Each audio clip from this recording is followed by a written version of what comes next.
चौपाल पहुंचते ही रघु और मोहन ने बंजारन को ठाकुर के आगे पटक दिया। ठाकुर को बंजारन का आधा चेहरा ही दिख रहा था और आधे चेहरे में हमेशा की तरह उसने घूंघट डाल रखा था। ठाकुर ने उसके माथे पर अपनी छड़ी टिकाते हुए कहा, तो तू नहीं बताएगी उस आदमी का नाम? देख, मैं आखिरी बार पूछ रहा हूं, हमारे एहसान का मान नहीं रखा तूने। हमने तुझ पर दया करके तुझे आसरा दिया और तू हमारे गांव के मर्दों पर डोरी डाल रही है। बंजारन किसी तरह उठकर बैठती हुई बोली, मालिक, मैं आपके एहसान की कर्जदार हूं, इसीलिए आपसे झूठ नहीं बोल रही। मैंने किसी पर डोरे नहीं डाले। तू जानती है हमारी पाली परंपरा के बारे में। अगर कोई विवाहित या अविवाहित मर्द किसी स्त्री के साथ अवैध संबंध बनाए तो उसे और उस औरत दोनों को मृत्यु दंड दिया जाता है। लेकिन उससे पहले इस घोर पाप के लिए उसे निर्वस्त्र पूरे गांव में घुमाया जाता है। फिर निर्वस्त्र इसी कुएं में जल समाधि दे दी जाती है और तब तक पत्थर मारा जाता है जब तक उसकी मौत नहीं हो जाती। इसलिए बोल रहा हूं, जो भी बात है बता दे। तू हमारे गांव की नहीं है तो हम तुझे न्याय देंगे और असली गुनहगार को सजा देंगे और तुझे तेरे बच्चों सहित जाने देंगे।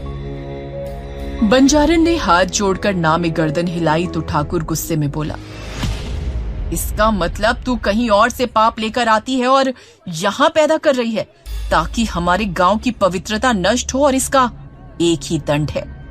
सज्जन सिंह के ऐसा बोलते ही बंजारन की आंखों में खौफ दिखने लगा।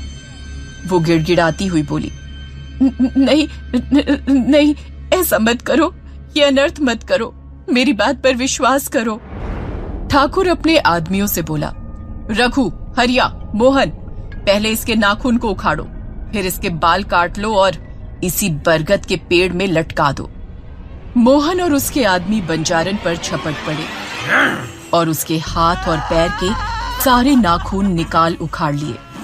वो पूरी ताकत से चीखी लेकिन किसी ने उस पर दया नहीं दिखाई। उसके दोनों हाथ रस्सी से बंधे और कुएं के ऊपर वाली बरगद की डाल से बांध के उसे लटका दिया। ठाकुर ने बंजारन का पल्लू खींचते हुए कहा, तब देख लो आखिरी बार इसे। गांव वाले उसका पूरा चेहरा देखकर घबरा गए और कुछ औरतों को तो उल्टी सी आने लगी, क्योंकि बंजारन का आधा चेहरा भयानक तरीके से जला और घाव से भरा हुआ था, जिसे देखकर कोई भी उससे घृणा करे। गांव की औरतें आपस में बातें करने लगी, ये तो बाएं से देखो तो अप्सरा और दाएं से देखो तो चुड़ैल है। अब बंजारन दर्द से तड़पते हुए गुस्से से बोली, तुम सब के सब नामर्द हो ठाकुर। इस गांव के किसी मर्द में इतनी मर्दानगी नहीं है कि मेरी लालसा पूरी कर सके। इसका अंजाम अच्छा नहीं होगा। मेरा यकीन मानो, मैंने कोई नियम नहीं तोड़ा, मैं तो एक श्राप भोग रही हूं। ठाकुर बोला, कौन सा श्राप? दर्द से करा रही बंजारन ने कहा, सालों पहले मुझे एक सिद्ध पुरुष ने श्राप दिया था कि जो दर्द मैंने एक पिता के रूप में उन्हें दिया था, वही दर्द मुझे मां बनकर भोगना होगा, और जो मैंने उनके बच्चे के साथ किया था वही मुझे अपनी कोख से पैदा किए हुए बच्चे के साथ करना होगा, वो भी एक नहीं 11 बच्चों के साथ।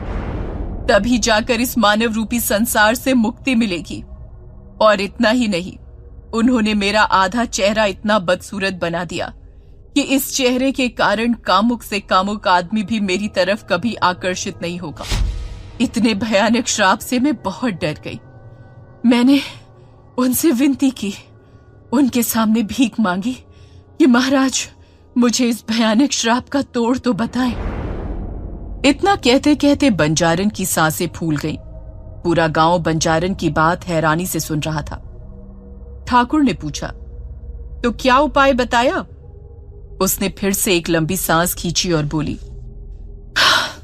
उन्होंने कहा मुझे पाली गांव जाना होगा, लेकिन आगे उन्होंने ये भी बताया कि इस गांव में कुंवारी औरतों के मर्दों के साथ शारीरिक संबंध बनाने की सजा उनके श्राप से भी भयानक है, और ये सब मेरी एक गलती की वजह से हुआ था, नहीं तो ऐसा कठोर श्राप मुझे कभी नहीं मिलता। ठाकुर ने आश्चर्य के साथ पूछा, कौन सी गलती? मुझसे ये मत पूछो ठाकुर, मैं ये नहीं बता सकती। ठाकुर ने चीखते हुए कहा, तो ये बता, बच्चे कैसे पैदा किए? अकेले पैदा किए हैं, बिना किसी मर्द को छुए। ये सुनते ही गांव वाले हंसने लगे। सज्जन सिंह गरजते हुए बोला, अब तो शंका की कोई वजह ही नहीं है। इसे लगता है इसके इस आधे जले हुए चेहरे को देख हमें इस पर दया आएगी और ये इसका फायदा उठाते हुए किसी सिद्ध पुरुष के नाम की कहानी सुना के हमें बहका लेगी। अरे बनाओ इसकी जल समाधि। समाधि समाधि। सब समाधि चिल्लाने लगे और बंजारन की आवाज उस भीड़ में दब सी गई और सज्जन सिंह के लोग उस पेड़ से लटक रही बंजारन के कपड़े खींचने लगे। इस खींचातानी में उसके कपड़े जगह जगह से फट गए। ठाकुर गांव वालों को देखता हुआ बोला, जो भी पाली गांव का उसूल और नियम भूल गया हो वो अच्छी तरह से देख ले, उसका यही हाल होगा। सबने मिलकर बंजारन की साड़ी फाड़ डाली थी। अब दर्द से करा रही बंजारन के बदन पर ब्लाउज और पेटीकोट था। हाथ में मशाल लिए ठाकुर ने एक ही झटके में उसका ब्लाउज फाड़ा तो उसके पीठ पर बने निशान को देख उसकी आंखें फटी की फटी रह गईं। उसने आज से पहले इस निशान के बारे में सिर्फ सुना था, कभी उसे अपनी आंखों से देखा नहीं था। उसे यकीन नहीं हो रहा था ऐसा निशान वास्तव में हो सकता है। उसने उसकी पीठ की तरफ मशाल बढ़ाई और ध्यान से देखा। अब उसे यकीन हो गया, ये वही निशान था। ये इसके शरीर पर कैसे? क्या हुआ मालिक, कौन से निशान की बात कर रहे हैं आप? ठाकुर के इशारे पर मोहन गौर से देखते हुए बोला, ये गोदना जैसा लगता है मालिक, लेकिन कुछ अलग है। आज से पहले कभी नहीं देखा ऐसा। क्या है ये? मोहन के इस सवाल पर ठाकुर उसे चुप करता हुआ बोला, चुप कर मूर्ख, तू नहीं जानता इसके बारे में। एक काम कर, पहले इसके शरीर का वो निशान आग से जला दे, फिर इसे जल्दी से कुएं में फेंक। मोहन ने तुरंत हाथ में पकड़ी मशाल बंजारन के पीठ में बने उस निशान पर लगा दी और दर्द के मारे बंजारन चीख पड़ी। उसकी चीख इतनी तेज थी कि किसी का भी दिल दहल जाए। बंजारन ललकारते हुए बोली, ठाकुर, तूने सोई हुई शेरनी को जगाया है। अब देखना तेरे इस पाली गांव में ये शेरनी कैसे नरसंहार करती है और ये गांव जन्मों जन्मों तक इसकी सजा भुगतेगा। पीठ का निशान जलाने के बाद मोहन ने रस्सी में भी आग लगा दी और एक भयानक चीख के साथ वो उस कुएं में गिर गई। लेकिन ये तो उसकी सजा की शुरुआत थी। गांव वालों ने उस कुएं में गिरी बंजारन को पत्थर मारना शुरू कर दिया और हर पत्थर लगने के साथ कर्कश चीख सुनाई दे रही थी।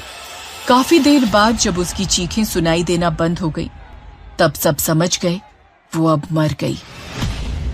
ठाकुर और मोहन तुरंत भागते हुए बंजारन की झोपड़ी गए, उसके बच्चों के पास। जब वहां सब पहुंचे तो सब हैरान रह गए, क्योंकि सब के सब बच्चे गायब थे। 25 साल बाद पाली गांव में कुछ लोग उसी कुएं के पास खड़े थे, जिसमें एक नीली आंख वाला लड़का छलावा, जो इसी गांव का रहने वाला था। वो कहता है, ये वही कुआं है जिसके बारे में आपने लोगों के मुंह से सुना है।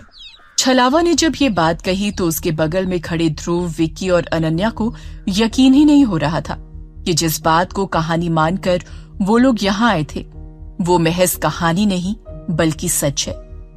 विक्की का पुश्तैनी घर इसी गांव में था, इसलिए वो विक्की के कॉलेज फ्रेंड ध्रुव और अनन्या विक्की से अक्सर इस गांव के बारे में और उसकी कहानियों के बारे में सुनते रहते थे।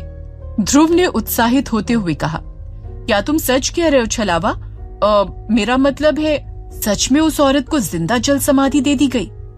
छलावा मुस्कुराता हुआ बोला, और नहीं तो क्या, आप शहरी लोग इन सब बातों को हल्के में लेते हैं, लेकिन जब सच्चाई से सामना होता है ना, तब पता चलता है। ध्रुव के मन में कई सवाल चल रहे थे। उसने पूछा, यार वो उसके नाखून क्यों निकाल लिए थे?